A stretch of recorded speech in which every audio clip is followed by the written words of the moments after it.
Hi, everybody. My name is Don Smith. I'm with SSI Consulting, and I'm here today with Bernie Casey.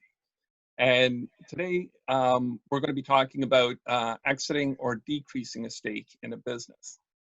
So, Bernie, I understand your topic today is supported by your 30 plus years as a business owner in a variety of fields, plus your background in business finance. Yes, Don. And this topic is sometimes referred to as succession planning, which actually the term applies more to the people side of the business. Like if you're in the business in a strategic role, then you're concerned about what skills are in the business that can continue it when you're not there anymore. However, my topic today is more finance related and trying to get the maximum value out of your investment or your business ownership as you exit. And exiting is not a failure. Exiting is merely another step in your business career. So, okay, so what steps do you recommend? Well, a bunch of steps. Firstly, I think we have to start by calibrating our expectations on where the business is in terms of its life cycle. And so by that I mean, is it a startup? Is it in a growth stage, or is it mature? Is it declining? What stage is it at right now? And your expectations for divesting yourself from the business is somewhat related to where the business is situated in its life cycle. You may choose, as an example, to wait a year because maybe you need to focus on changing from one part of the cycle to another so that you can get more value out of the business. But if you're interested in getting out now, then that's a different set of circumstances. So the next point to consider is the performance history and the valuation. By performance history, I mean, what has been the profit history and the cash flow generation history of the business? Is it positive or negative, and for what years, if it's been around for a while? And that will affect valuation, which is also probably a function of what has to be done in order to know whether the business, what is the value of the business at this point. If you're thinking of getting out of the business or divesting, you kind of have to know what the business is worth. So you may seek help there to find out if it's using EBITDA multiples, earnings before interest, taxes, depreciation, amortization, and they use that number to determine value based on certain earnings multiples. Another method of valuation is cash flow generation or future cash flow generation. So valuation is an important step in determining what your plan should be. So understanding the timeline of where you are, where you want to be, that's an important part. But I'll try to get into the options. The options are kind of what road do I take? Do I restructure the company? Do I do something because the company's in trouble and I need to do a legal restructuring, or perhaps it's a voluntary restructuring, which is something rather unique and not too many people know about it, but it can be done. It's like a creditor arrangement such that the debts are rewritten.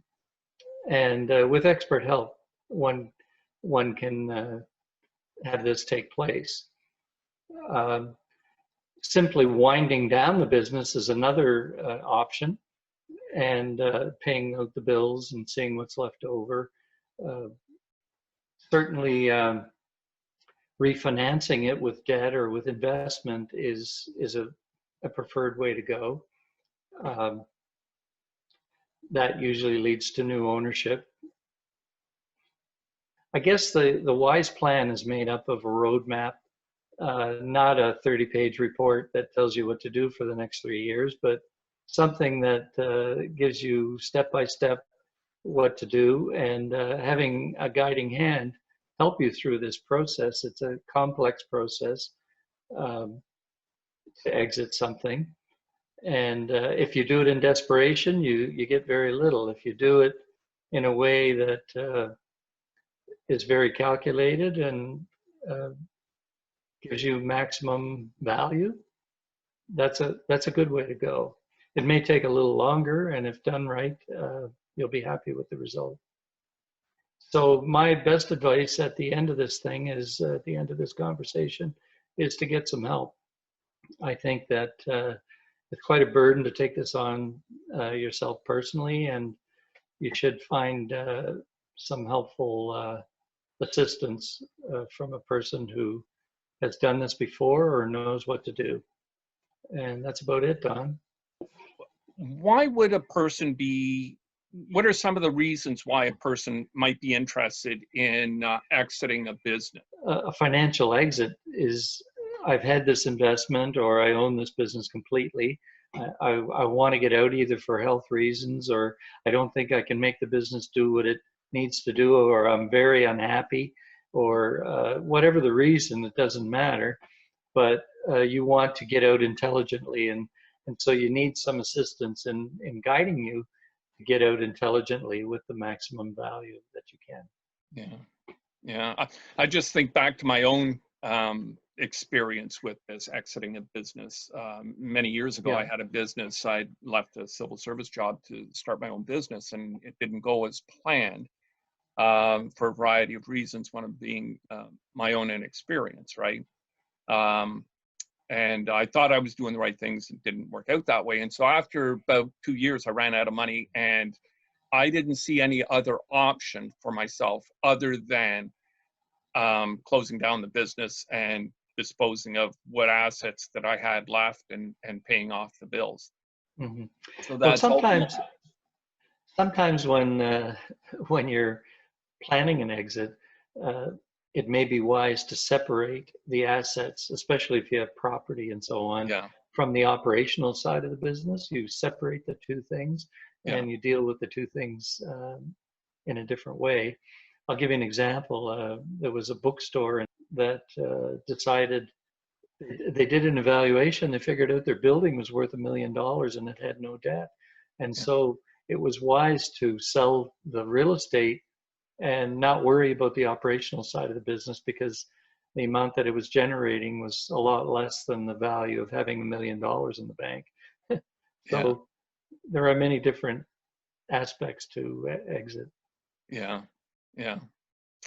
I wish I had known you many years ago, Bernie. Well, I could have used some advice back then. I was looking for it and couldn't find it. Long-term successful entrepreneurs often have enterprises that are not going in the right direction, and they want to exit, whether it's a total ownership or a partial investment, whatever it is.